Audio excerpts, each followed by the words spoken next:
요한 웨슬리 목사님의 표준 설교 중에서 산상수훈의 말씀을 함께 나누는 하늘나라로 가는 길, 오늘은 10번째 시간입니다.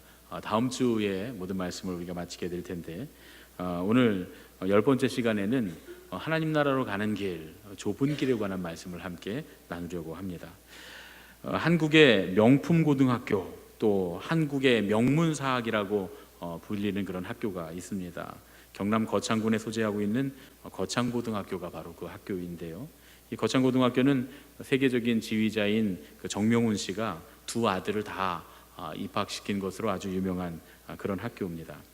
이 거창고등학교의 홈페이지에 들어가 보면 학교의 교훈이 기록이 되어 있습니다. 교훈을 보니까 여호와를 경외하는 것이 지식의 근본, 잠언 1장 7절 말씀을 교훈으로 삼고 있는 그런 학교입니다. 그런데 교훈보다 이 학교가 더 유명한 것이 하나 있습니다. 그게 뭐냐 하면 그 학교 소개란에 나와 있는 직업 선택의 10개. 그래서 거창고등학교의 직업 선택의 10개가 잘 알려져 있는 아주 유명한 그런 글입니다. 거창고등학교의 학생들은 이렇게 직업을 선택해야 된다라고 하는 그런 수칙인 것이죠. 제가 한번 읽어드리겠습니다. 직업 선택의 10개. 제1계명 월급이 적은 쪽을 택하라. 제2계명 내가 원하는 곳이 아니라 나를 필요로 하는 곳을 택하라. 제3계명 승진의 기회가 거의 없는 곳을 택하라. 제4계명 모든 것이 갖추어진 곳을 피하고 처음부터 시작해야 하는 황무지를 택하라.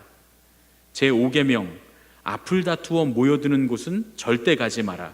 아무도 가지 않는 곳으로 가라. 제6계명 장래성이 전혀 없다고 생각되는 곳으로 가라. 제7계명 사회적 존경 같은 건 바라볼 수 없는 곳으로 가라. 제8계명 한가운데가 아니라 가장자리로 가라. 제9계명 부모나 아내나 약혼자가 결사반대를 하는 곳이면 틀림없다.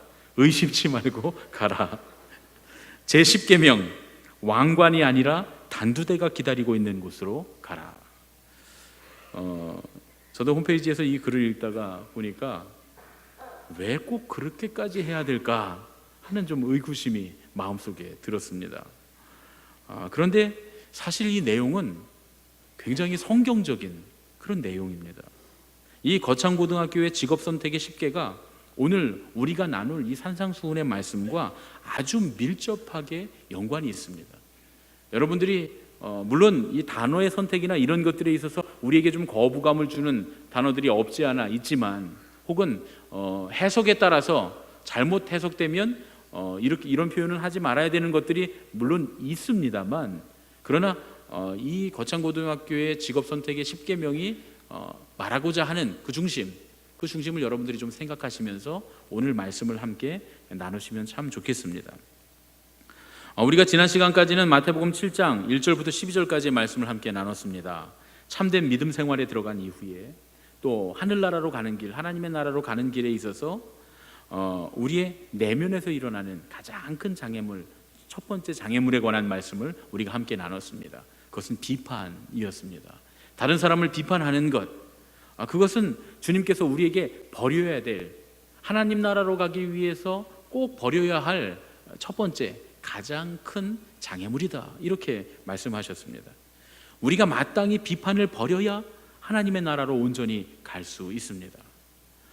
우리가 작년에 우리가 함께 파란 팔찌를 다 손에다 이렇게 조그만 팔찌들을 하나씩 다 끼고서 비판하지 않고 불평하지 않고 원망하지 않고 우리 3주를 살아보자 이렇게 했는데, 3주 만에 21일 만에 그 팔찌를 벗어버린 분은 안 계신 걸로 제가 알고 있습니다. 혹시 뭐 계시면 저한테 나중에 말씀해 주십시오. 저도 3주 만에 못 벗어버렸으니까요. 굉장히 어려웠습니다. 저는 벌써 몇 번째 하는 건데도 그게 참 어렵더라고요. 다른 사람들을 비판하지 않고 불평하지 않고 원망하지 않고 사는 건 참 어려운 일입니다. 그런데 그럼에도 불구하고 주님께서는 그게 우리 안에 있는 가장 큰 장애물이라는 거예요. 그런데 이 비판의 마음은 우리의 내면에서부터 올라옵니다. 그러니까 우리 내면으로부터 올라오는, 우리의 그 부패한 심령 가운데 깊은 곳에서부터 올라오는 하늘나라로 가는 믿음 생활을 하기에 가장 큰 장애물이다, 이렇게 말씀을 드렸습니다. 그러면 예수님께서는 오늘 이제 12절부터는 어떻게 말씀하시느냐, 이제는 내면에서 올라오는 장애물이 아니라 우리의 외부에서 바깥으로부터 오는, 우리가 하나님 나라를 가기 위해서, 우리의 믿음 생활을 온전히 지키기 위해서 우리가 걸어가는 길에 그 큰 장애물, 그 장애물들은 무엇인가 하는 것을 우리에게 말씀해 주십니다. 오늘 예수님께서 말씀하시는 건 이 마태복음 7장의 이 다음 이후 부분에 나오는 그 장애물 두 가지는 무엇이냐면, 하나는 넓고 쉬운 문, 넓고 쉬운 길, 또 한 가지는 무엇이냐 하면 거짓 선지자들, 두 가지입니다. 주님께서는 우리 바깥으로부터 오는 하늘나라를 향해 가는 길에 있어서 우리의 장애물을 주는 두 가지를 피하고 버려야 한다, 이렇게 말씀합니다.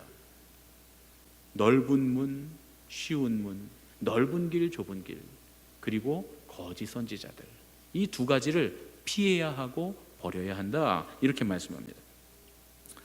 여러분, 지옥으로 인도하는 길은 그 길이 크고 넓고 찾는 사람들이 많습니다. 그러나 하늘나라로 가는 길, 믿음의 길은 작고 좁고 그 길을 찾는 사람들이 적습니다. 지옥으로 향하는 길은 죄와 악의 길입니다. 물론 여기서 말하는 죄는 우리가 사회적으로 실정법상 말하는 그 죄와는 차이가 있습니다. 우리가 지금 이곳에서 말하는 죄라고 하는 건 하나님의 계명을 따라가지 않는 것, 하나님께서 우리에게 원하시는 삶의 방식으로 살아가지 않는 것을 죄라고 하는 것입니다. 그렇다 보니까 이 죄는 큽니다. 죄의 길은 넓습니다. 여기서 크다, 넓다라고 하는 건 범위가 광범위하다, 그런 얘기입니다.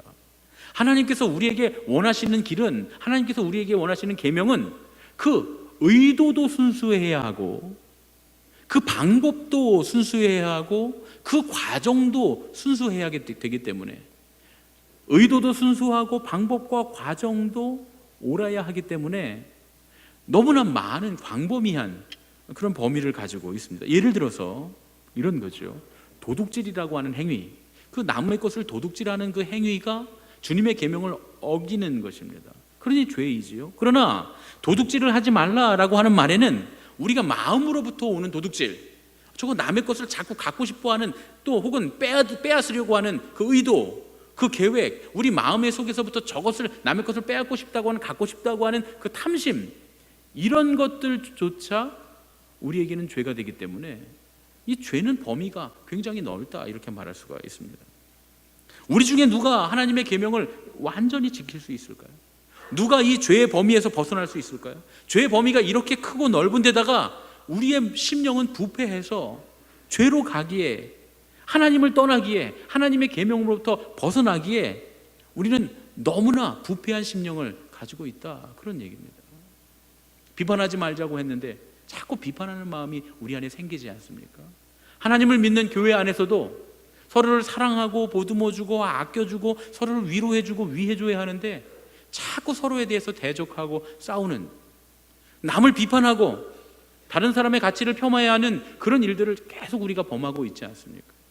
그러니 이것이 얼마나 어려운 일입니까? 죄의 범위는 광범위하고 우리의 심령은 부패해 있습니다. 오호라, 나는 공고한 자로다. 이 사망의 몸에서 누가 나를 구원해내랴. 로마서의 사도 바울의 고백이 바로 우리의 고백입니다. 죄악은 어디에 가도 있습니다. 심지어는 복음이 전해져 있는 교회 안에도 있습니다. 그래서 이 길로 가는 사람들이 많은 것이 당연합니다. 우리는 여기저기에서 죄를 범하는 사람들을 많이 볼 수 있습니다. 복음이 전파되어 있다고 하는, 하나님의 사랑이 넘쳐야 한다고 하는 이 교회도 겉으로는 그럴듯하지만 속으로는 온갖 죄악들이 판치고 있습니다. 경건의 모양들은 우리에게 다 있지만 우리의 속은 죄로 오염된 것이 현실입니다. 누가 이 사망의 몸에서 우리를 건져내겠습니까? 주님의 은혜만이 우리를 구원하시는 줄로 믿습니다. 그러나 우리와 세상의 다른 점은 분명히 있습니다. 우리는 그것이 죄라고 하는 것을 알고 그 죄로부터 벗어나야 한다고 하는 사실을 알고 있습니다. 오늘도 주님, 나의 육체의 정욕과 안목의 정욕과 이생의 자랑이 어찌 그리 큰지요. 주님, 주님께로 나아가게 나는 너무나 부족하고 연약합니다. 주님의 나라로 갈 수 있는 힘과 용기를 내게 허락해 주십시오 하는 그 마음이 우리에게 있다, 그런 얘기입니다. 그러니 우리는 그런 마음을 가지고 있어도 하나님 나라의 길을 걸어가기가 이렇게 어려운데, 세상은 오히려 반대로 하나님 나라의 반대의 가치를 옳은 것으로 여기고 있으니 얼마나 그 길이 크고 넓으냐, 그런 얘기입니다. 그러나 중요한 건 남녀노소가 다 그 길로 걸어가고 모든 사람들이 그 길로 걸어가고 세상의 사람들이 다 그 길로 걸어간다고 할지라도 이 길은 죽음의 길이고 멸망의 길입니다. 그 길에는 하나님의 저주가 기다리고 있습니다. 하나님의 심판이 예정되어 있습니다. 그야말로 지옥으로 향하는 길입니다. 그래서 우리는 마땅히 그 길을 거부해야 한다, 그런 말씀입니다. 하늘나라로 가는 길은 작고 좁습니다. 그래서 부정한 것, 더러운 것은 그 문을 통과할 수 없습니다. 죄인이 죄에서 용서받기 전에는 하나님 나라로 들어갈 수 없습니다. 그러나 그냥 죄를 용서받는 것으로 끝나는 게 아니라 그것으로는 부족하고 우리의 속사람, 우리의 심령이 변화되고 마음이 새로워져야 하나님 나라에 들어갈 수 있습니다. 우리가 추구하는 길은 세상의 길과는 다릅니다.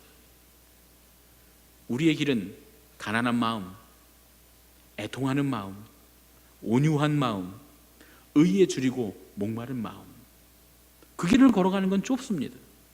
자비의 길, 거짓 없는 사랑, 깨끗한 마음, 모든 사람들에게 선대하는 것, 의를 위해서 핍박받는 것, 이건 좁고 험난한 길입니다.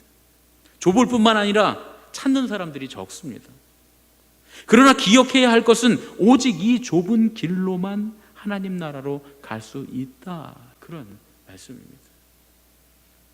하늘나라로 가는 길은 한마디로 말씀드려서 대세를 거스르는 겁니다.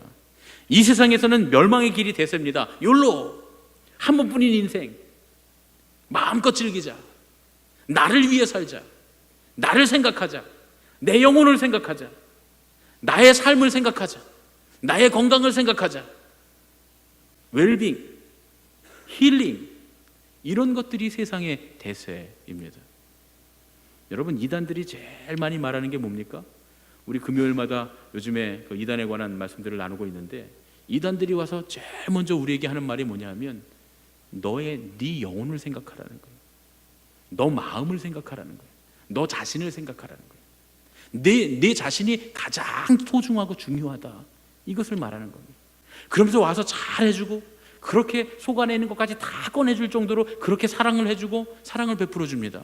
그러면서 너 스스로를 생각해라, 너 한 사람만 생각해라, 너의 속사람을 생각해라, 내 영혼을 생각하라, 네 속사람을 위해서, 네 영혼을 위해서 살아라, 이렇게 말합니다. 가족도 버리고 사회 하던 일도 버리고 힘들고 어려운 것들 다 내려놓고 지금 조금만 있으면 주님이 강림하시니까 주님께서 원하시는 14만 4천 명 안에 들어와서 이제는 기도하면서 네 영혼만을 위해서 기도하면서 그렇게 살아라. 조금만 있으면 주님이 오신다. 이 세상의 것들 다 필요 없다, 이렇게 이야기합니다. 얼마나 그 마음에 감동이 되는지, 사람들이, 이단들이 와서 너의 영혼을 생각해라, 네 속사람을 생각해라, 너 한 사람만을, 너 스스로만을 생각해라 하면 사람들이 그렇게 눈물을 흘리고 감동받고, 그게 그렇게 좋다는 거예요. 그것이 세상의 대세이고 우리가 원하는 길이고 사실은 넓은 길입니다. 여러분 생각해 보세요. 제가 그 처음에 아이를 낳아서 이렇게 키워보니까 제 주먹 2개만한 아이를 이렇게 받아 갖고 왔는데 제가 보통 사람들보다 주먹이 좀 큽니다. 여러분들 아마 궁금하시면 저랑 대 보시면 깜짝 놀라실 거예요. 제가 주먹이 보통 손은 안 큰데 주먹은 다른 사람들보다 좀 큽니다. 처음에 애를 딱 받아왔는데 진짜 주먹 2개 딱 합해놓은 것 같아요. 요만하더라고요. 딱 받아왔는데 세상의 모든 부모들이 다 존경스러운 거예요. 이를 어떻게 키우냐 말이죠. 아이들을 키우는 과정에 있어서 야, 어떻게 부모들은 이 아이를 키웠지? 세상의 모든 부모들이 다 이런 힘들고 어려운 과정을 겪어서 이 아이를 키웠겠지 하는 마음을 가졌습니다. 모르고는 해도 알고는 절대 못하는 일 아닙니까? 여러분 동의하시죠? 그렇죠? 저는 제일 싫은 게 뭐냐면 공부하는 건 참 좋아합니다. 뭐 새로운 걸 배우고 제가 알고 싶은 걸 알아가고 그런 과정은 조금 좋아하는데 저는 시험 보는 게 그렇게 싫어요. 그러니까 시험을 보면 꼭 점수를 내야 되잖아요. 그 저는 우리 교회에서도 그래서 장로님들, 집사님들, 권사님들 이렇게 진급할 때, 뭐 장로님들은 지방에서 시험을 보셔야 되니까 그건 제 소관이 아니니까 모르겠지만 집사님들, 권사님들 시험 안 봅니다. 저는 아주 굉장히 괴롭히는 거거든요. 시험 보는 거. 시험을 안 보고 그 대신 교육을 많이, 그리고 그 교육이 귀에 쏙쏙 들어오도록 은혜롭게 하려고 저는 애를 씁니다. 왜냐하면 제가 시험을 너무 싫어해요. 저는 시험이 싫거든요. 그런데 학생들이 공부를 하면서 시험을 안 보면 안 되겠죠. 또 배우고 또 자격을 얻어가는 그 과정을 힘들고 어렵다고 피하면 안 되지 않습니까?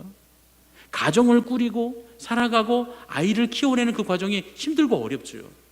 그 과정을 안 겪어내면 안 되지 않습니까? 그 과정을 겪는 것, 모든 것들은 다 좁은 길입니다.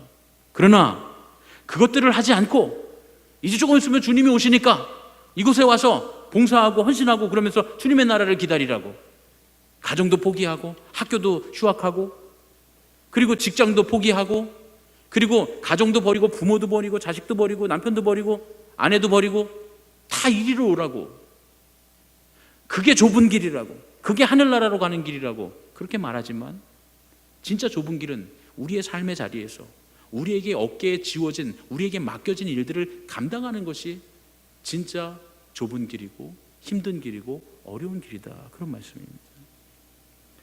하늘 가는 길은 욜로, 한 번 사는 인생 즐기며 살아라 하는 대세를 거부하는 겁니다. 웰빙, 힐링, 내가 치유되고 내가 회복되고 내가 건강해지고 건강한 삶을 살아가고 하는 대세를 거부하는 것입니다. 생명의 길은 영유하는 길입니다. 세상은 대세를 따라가는 걸 잘한다고 하고 칭찬해주고 높여주고, 그래서 대세를 거스르는 일을 미련하고 지혜롭지 못한 일이라고 주장하기 때문에 세상의 대세를 따르는 사람들, 멸망의 길로 가는 사람들은 얼마든지 잘못된 방법으로, 이기적인 방법으로 사회에서 부와 권력을 누릴 수 있습니다. 생명의 길을 가는 사람들은 세상에서 어려움을 당하기 십상입니다. 나를 위해 사는 것과 타인을 위해 사는 것이 어떤 게 더 어려움을 당합니까? 당연한 거죠. 그러나 어려운 길임에도 불구하고 그 길이 하늘나라를 가는 길이기에, 그것이 천국 가는 길이기에 우리는 세상의 대세를 거스르는 영유하는 삶을 살아야 합니다. 우리는 마땅히 바깥에서 다가오는 넓은 문, 넓은 길을 거부해야 됩니다. 거절해야 됩니다. 편법으로, 불법으로 올바르지 못한 의도와 올바르지 못한 과정과 올바르지 못한 그런 방법을 거쳐 결과에만 도달하면 된다라고 하는 그 생각으로는 결코 하늘나라에 들어갈 수 없습니다. 뭐로 가도 서울만 가면 되는 게 아닙니다. 뭐로 가도 천국만 가면 되는 게 아닙니다. 하나님의 나라는 뭐로 가면 안 되고 바로 가야 한다, 그런 말씀입니다. 우리가 하늘나라로 가는 길, 믿음의 길을 걸어가는데 외부로부터 그 길을 가로막는 두 번째 장애물은 거짓 선지자들입니다. 대부분의 사람들은 크고 넓은 길을 향해 갑니다. 이걸 대세라고 하면서 자기들이 가는 길을 정당화합니다. 그러나 실상 그 길은 멸망의 길이요, 지옥으로 가는 길, 심판의 길입니다. 하나님께서는 당신의 종들을 통해서, 하나님의 올바른 선지자들을 통해서 이 세대를 본받지 말라고 경고하십니다. 하나님의 신실한 종들, 진짜 하나님의 종들은, 참된 종들은 좁은 길로 가라고, 하나님의 나라를 가는 길로 가라고 인도하는 사람들입니다. 그러나 거짓 선지자들은 그렇지 않습니다. 그들은 하나님의 이름을 빙자해서 사람들을 멸망의 길로 인도합니다. 누가 참 선지자고 누가 거짓 선지자입니까? 참 선지자는 성경대로 가르치는 사람이 참 선지자입니다. 거짓 선지자는 성경을 자기 주장에 맞게 바꾸어서 여기저기서 끌어다 모아서 성경을 자기 주장의 근거로 사용하는 사람이 거짓 선지자입니다. 참 선지자는 하늘나라로 가는 길을 가르치는 사람이지만 거짓 선지자는 하늘나라로 가는 길을 올바로 가르쳐주지 못하고 사실 자기도 알지 못하는 사람입니다. 거짓 참 선지자는 좁은 길을 가르치지만 거짓 선지자는 크고 넓고 편한 길을 가르쳐 줍니다. 여러분, 여기에 믿음의 선지자들의 고민이 있습니다. 제가 이 설교를 시작하기 전에 여러분들에게 말씀드렸습니다. 산상수훈을 설교하기 시작하면 저는 각오를 해야 된다고 말씀을 드렸습니다. 그 여러분들도 각오하셔야 될 거라고 제가 말씀을 드렸습니다. 그런데 여러분들은 각오를 안 하신 것 같아요. 그렇죠? 제가 각오하라고 했는데 그럴 줄 알았습니다. 제가 여러분은 각오를 안 하실 줄로. 근데 저는 벌써 이 산상수훈을 몇 번째 설교하는 거기 때문에 설교하면서 제 마음이 부딪힐 것을 알고 있습니다. 왜냐하면 내가 이렇게 설교해놓고 내가 거짓 선지자가 될 수도 있기 때문입니다. 그래서 저는 각오해야 됩니다. 참 선지자는 뭘 가르칩니까? 여러분들이 듣기 싫어하는 걸 가르쳐야 됩니다. 가난한 거 가르쳐야 되고, 애통하는 것, 온유의 길을 걸어가는 것, 의를 위한 의에 줄이고 목마른 것을 가르쳐야 하고, 하나님을 사랑하고 이웃을 사랑하는 걸 가르쳐야 하고, 구제하는 것을 가르쳐야 되고, 그리스도를 위해서 마땅히 고난받으라고, 그렇게 하늘나라로 가는 참된 길을 가르쳐야 하기 때문입니다. 거짓 선지자는 교만을 가르치고 혈기를 가르치고 명예욕을 가르치고 세상의 쾌락과 탐닉을 가르치고 이웃에 대해서 몰인정하라고 가르치고 선행에 대해서 무관심하라고 가르치고 의로 인한 고난을 기피하라고 가르치고 의를 위해서 박해받는 것을 피해가라고 그렇게 가르칩니다. 그게 하나님 나라를 향해 가는 길인지 그 길인 것처럼 왜곡하는 사람들이 거짓 선지자들입니다. 누가 그렇게 교회에서 목사들 중에 가르치는 사람이 있습니까? 여러분 한번 잘 생각해 보세요. 세상에서 얻는 명예와 권력과 부가 마치 하나님께서 주시는 복의 절정인 것처럼 한국교회가 그렇게 가르치지 않았습니까? 거짓 선지자였던 거예요. 여러분 보세요. 정치와 이념으로 사람들을 나눠 놓습니다. 보수는 보수라는 이름으로 진보인 사람들을 저주받을 자라 하고, 진보는 진보라는 이름으로 보수인 사람들을 저주받을 자라고 하고, 당리당략에 의해서 자기가 생각하는 이데올로기에 의해서 반대편 사람들을 저주받을 자라고 하는 것, 거짓 선지자들의 이야기 아닙니까?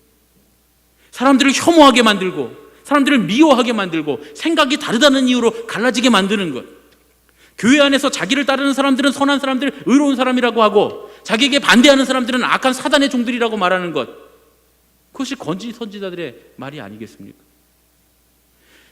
비록 우리와 생각이 다르고 사상이 다르고 인종이 다르고 성품이 다르고 성격이 다르고 삶의 형태와 모습이 다르더라도 서로 한 발씩 양보하고 주님 안에서 하나가 되어야 합니다. 자기랑 맞지 않는 사람들은 다 내줄 거고 사단의 족속들이라고 말하고 자기랑 맞지 않는 사람들은 다 배격하고 그러면서 그냥 외면해 버리는 것 쉬운 일입니다. 자기에게 필요한 사람들, 자기와 마음 맞는 사람들하고만 같이 있는 것 쉬운 일입니다. 어떤 게 좁은 길입니까?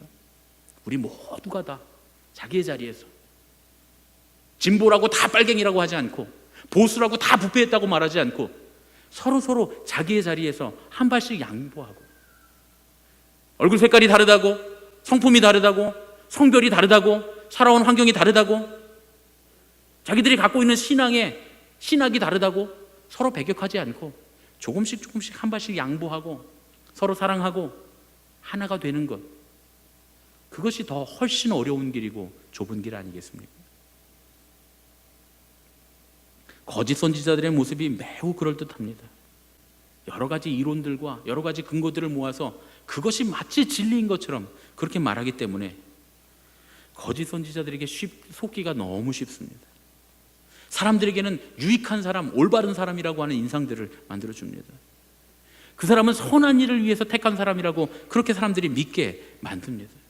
그리고 여기저기 다니면서 마귀에게 눌린 사람들을 고친다고 그렇게 말합니다. 더 우리가 주의해야 될 것은 거짓 선지자들은 신앙심이 깊은 사람의 모습을 띈다는 겁니다. 열정적인 신앙인의 모습을 띠기도 하고 교회 지도자의 권위를 내세우기도 하고 사랑이 넘치는 것 같은 그런 거짓 모습을 띠기도 한다는 겁니다.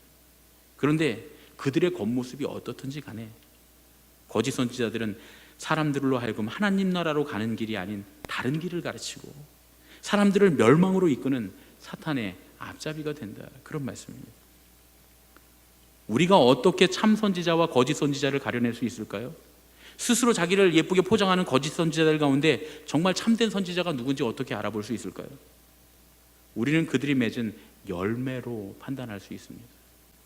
여기에 이제 저의 고민이 있고 바로 이곳에 저의 각오가 필요하다, 그런 말씀입니다. 여러분들이 저를 보면서 우리 하늘빛 교회 목사는, 오태호 목사는 거짓 예언자인가 참 예언자인가, 거짓 선지자인가 참 선지자인가, 여러분이 알아볼 수 있는 방법을 제가 가르쳐 드리겠습니다. 이게 굉장히 저한테 부담되는 일입니다. 제가 말하고 있는 것이 제가 여러분들에게 선포하는 하나님의 말씀이 내 안에서도, 이 오목사 안에서도 열매 맺고 있는가를 보시면 됩니다. 자기는 사랑하라고 말해놓고, 자기는 하나가 되라고 말해놓고, 자기는 하나님의 뜻대로 걸어가라고 말해놓고, 불법과 편법을 배격하고 올바른 길로 걸어가라고 말해놓고, 자기는 막 지름길 찾아다니고 빠른 길 찾아다니고, 그리고 사랑하지 못하고 미워하고 배격하고 갈라놓고 그런다면 저는 거짓 선지자입니다. 간단하죠, 여러분? 저도 때로는 거짓 선지자일 때가 있습니다. 그런 모습을 가질 때가 있기 때문에 제가 부담이 되는 겁니다. 예전에 제가 저랑 같이 오랫동안 알고 지내는 목사님이 한 분 계신데, 그분하고 같이 한 1시간 동안 이렇게 걸으면서, 두 분이 길을 걸으면서 대화를 나눴던 적이 있습니다. 요즘 그 기라성 같은 목사님들, 한국교회가 훌륭했다고 하는 목사님들이 막 그 죄 가운데 넘어지는 그런 모습들, 많은 사람들에게 실망을 끼치는 모습들을 보면서 제가 여쭤봤어요. 저보다 연배가 훨씬 많으신 그런 목사님인데, 목사님, 왜 한국교회 목사님들이, 이렇게 훌륭하던 목사님들이 이 연세 드셔갖고 다 잘못된 길로 걸어가고 한국교회에 상처를 줄까요? 왜 이렇게 변절할까요? 그랬더니 그 목사님 저한테 이렇게 말씀하시더라고요. 변절을 하는 게 아니라 원래부터 그런 사람들이었던 거야, 이렇게 얘기를 해주시더라고요. 원래부터 그런 사람들이었다는 거예요. 아니 근데 왜 처음엔 잘했어요? 그랬더니 젊을 때는 그런 척 할 수 있다는 거예요. 교인들의 눈이 있고 주변 사람들의 눈이 있으니까 신실한 척, 훌륭한 척, 정말 하나님의 종인 척 하고 살 수 있다는 거예요. 그런데 나이가 들어서 어느 순간 넘어가게 되면 그때부터 더 이상 연기할 수 없는 자기 진짜 모습이 드러나게 된다는 거예요. 그래서 제가 그랬어요. 목사님, 저도 그렇게 되면 어떡해요? 저도 지금 막 숨기고 거짓말로 그러고 있는 거, 그럴 수도 있잖아요. 그랬더니 내가 20년 넘게 오목사 봤는데 오목사 그런 사람 아니야, 그렇게 안 할 거야, 그러시더라고요. 그래서 제가, 그 목사님이 속은 걸 수도 있잖아요. 제가 목사님도 속인 걸 수 있잖아요. 그랬더니 그 목사님이 그런 얘기를 하시더라고요. 만약에 오목사가 그렇게 변하면 내가 가서 따귀를 때려줄게. 내가 그냥 가만 안 둘 거야. 그러니까 걱정하지 마. 그래서 제가 그랬어요. 예, 제가 그렇게 변하면 찾아오셔서 저 따귀를 때려주세요. 예, 저를 혼내주세요. 그렇게 대화를 했던 적이 있습니다. 여러분, 이게 우리의 고민입니다. 정말 내 안에 무엇이 있는지. 그분은 저를 훌륭한 사람이라고 그렇지 않을 거라고 말했지만, 그러나 내 내면은 제가 더 잘 알지 않습니까? 저도 누구 못지않게 이 내면이 부패해 있는 사람입니다. 육신의 정욕과 안목의 정욕과 이색의 자랑으로 가득 차 있어서 그거를 얻고 싶어하는 마음이 내 속에서 계속 일어나고 그 싸움이 있는데, 사도 바울이 말했던 것처럼 오라 나는 공고한 자로다, 이 사망의 몸에서 누가 나를 건져내랴 하는 고민이 내 안에도 있는데 어떻게 한단 말입니까? 그러나 중요한 건, 여러분, 그 열매로 그 사람이 누구인지 알 수 있다, 그런 얘기죠. 제가 말로는 이렇게 하면서 제 삶이 그렇지 않거든. 여러분 중 누구라도 오셔서 저한테 말씀하십시오. 당신은 거짓 선지자 삶을 살고 있다고 말이죠. 물론 이것은 단시간에 판단할 문제는 아닙니다. 왜냐하면 조금 전 말씀드렸던 것처럼 거짓 선지자들도 참 선지자인 척 할 수 있습니다. 또 때로는 내 생각과 나의 또 방법과 또 나의 태도와 나의 성격과 맞지 않을 때 저가 거짓 선지자라고 내가 착각할 수도 있기 때문입니다. 그래서 오랜 시간을 두고 그 열매를 봐야 한다, 그런 얘기죠. 그러니까 선지자들, 우리의 믿음을 인도하는 우리의 속장님, 우리의 믿음의 선배들을 쉽게 예단해서는 안 된다, 그것도 우리가 물론 잊지 말아야 합니다. 그럼 두 번째, 참 선지자와 거짓 선지자를 구별하는 열매는 어떤 것이냐? 그 사람의 삶으로도 알 수 있지만 저에게는 여러분들을 보면 알 수 있습니다. 오 목사가 정말 하나님 앞에 신실하게 목회하고 있는 하나님의 선지자인가 하는 것은 여러분들이 어떻게 변하는가를 보면 알 수 있습니다. 가르침을 듣는 사람들의 삶에 거룩한 변화가 있는지 살펴보는 겁니다. 그러면 그것을 가르친 자가 선한 자인지 악한 자인지 참된 자인지 거짓된 자인지 알 수 있다, 그런 얘기입니다. 참된 선지자의 가르침은 지옥으로 가는 길에서 사람들을 하늘나라로 가는 길로 바꾸게 만들지만, 거짓 선지자들은 하늘로 가는 사람들도 붙잡아 지옥으로 가게 만듭니다. 여러분들이 중요합니다. 여러분들이 이 지역에서 저 하늘빛 교회 교인들은 아주 못돼 먹은 사람들이야, 그럼 제가 거짓 선지자 되는 거예요.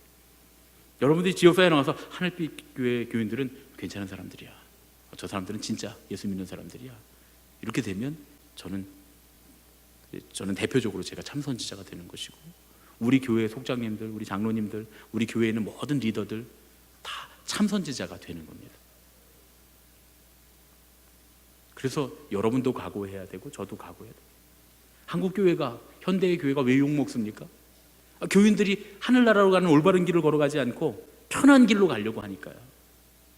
자기의 육신의 정욕과 안목의 정욕과 이생의 자랑이 원하는 그 길, 그것을 만족시키는 길로 가려고 하다 보니까 지금 한국 교회가, 현대 교회들이 손가락질을 당하는 거 아닙니까? 잘못 가르친 거죠. 거짓 예언자들이 가르친 거죠. 우리는 거짓 선지자들을 조심해야 됩니다.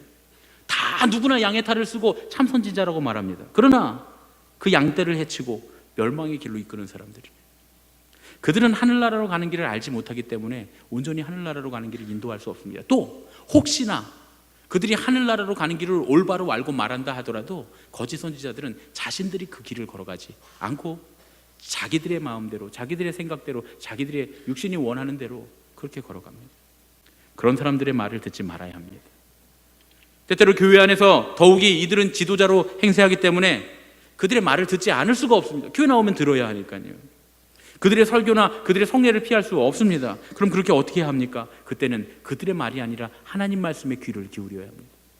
한국교회 어디를 돌아다녀도 다 부패해서 선지자들이 다 거짓 선지자들을 노릇하고 있는, 마치 아방 시대에 하나님을 섬기기 위해 기다리고 있던 그 사람들 같은, 어디 가나 다 바알과 아사레아 선지자들만 있었던 그런 시대에 믿음을 어떻게 지킵니까?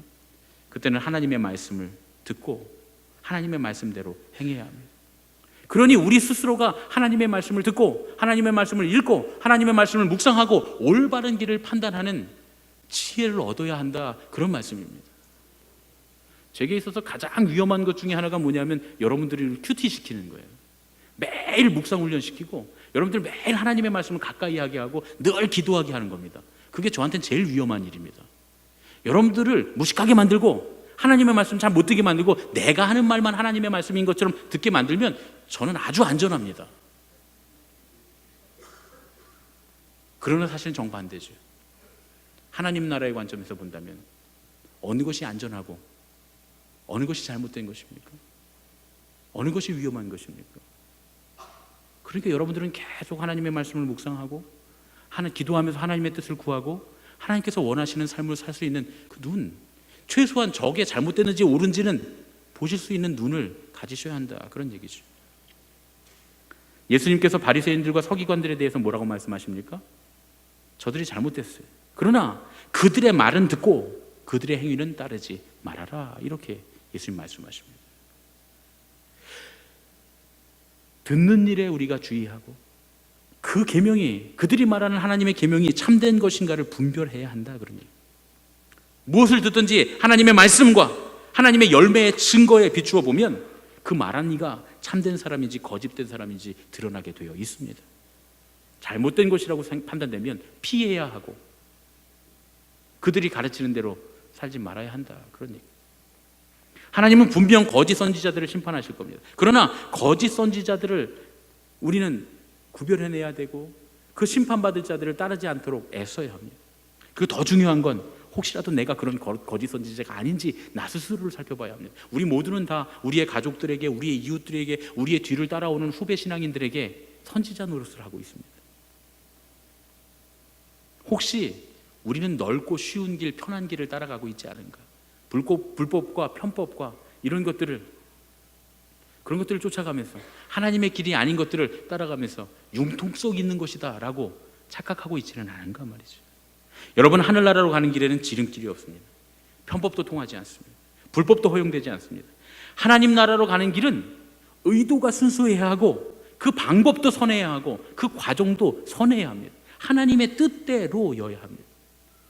그러니까 거짓에 속아서 넓은 길로 가고 있다면, 지름길로 빨리 가는 길로 가고 있다면 좁은 길로 돌아가야 합니다. 세상 사람들이 모두가 혹은 교회 안에 있는 잘못된 거짓 선지자들이 넓은 길로 가는 것이 지혜고 그것이 세상살이의 똑똑한 처세술이고 융통성을 발휘하는 것이라고 그렇게 스스로 믿고 남들에게 권한다 할지라도 우리는 스스로 그것이 정말 하늘나라로 가는 길인지 아니면 멸망을 향해 가는 길인지 판단해야 한다, 그런 얘기입니다. 어떻게 됐든 하나님의 나라를 향해 가는 길은 좁은 문을 지나 좁은 길로만 가게 되어 있는 줄로 믿습니다. 오늘은 공자의 이야기로 말씀을 좀 마치려고 합니다. 공자의 말 중에도 길과 관련된 얘기가 있습니다. 잘 아시죠? 군자는 대로행이다 라고 하는 유명한 말을 공자가 했습니다. 그런데 우리 예수님께서는 우리에게 좁은 길로 가라고 말씀하십니다. 그래서 어떤 분들은 좁은 길로 가라는 예수님의 말씀과 군자는 대로행이라고 말하는 이 공자의 말이 서로 반대말이다 이렇게 생각하시는 분들이 있습니다. 그런데 사실은 이 두 말은 같은 말입니다. 똑같은 뜻을 가지고 있습니다. 어떻게 좁은 길로 가는 것과 큰 길로 가는 것이 똑같은 뜻입니까? 이 논어의 옹야편에 보면 공자가 자유와 대화를 나눕니다. 이제 이게 군자는 대로행이다 라고 하는 말의 해설입니다. 공자가 자기의 제자인 자유가 이제 무성이라고 하는 성을 다스리는 읍제가 됩니다. 그래서 공자가 이 자유를 불러서 물어봅니다. 너 그 무성에 가서 인재를 얻었니? 너 거기서 인재를 얻었느냐? 하고 물어봅니다. 그랬더니 자유가 담대멸명이라고 하는 사람, 그 인재를 얻었다는 거예요. 훌륭한 사람을 얻었다는 거예요. 그런데 그 사람이 왜 인재냐 설명하는 부분입니다. 담대멸명이라고 하는 사람을 얻었습니다. 그런데 그는 길을 가도 지름길로 가는 법이 없습니다. 이렇게 그가 인재라고 하는 것을 설명합니다. 행불유경, 지름길로 가지 않는다. 이 말은 군자는 대로행이다 라고 하는 말의 풀이로 공자가 사용한 말입니다. 공자가 말하는 대로는 편한 길이 아닙니다. 넓은 길, 큰 길이 아닙니다. 올바른 길을 말합니다. 차는 차도로, 사람은 인도로, 올바른 길, 군자는 대로행이라고 하는 말의 진짜 뜻은 군자는 정도를 걸어간다라는 말입니다.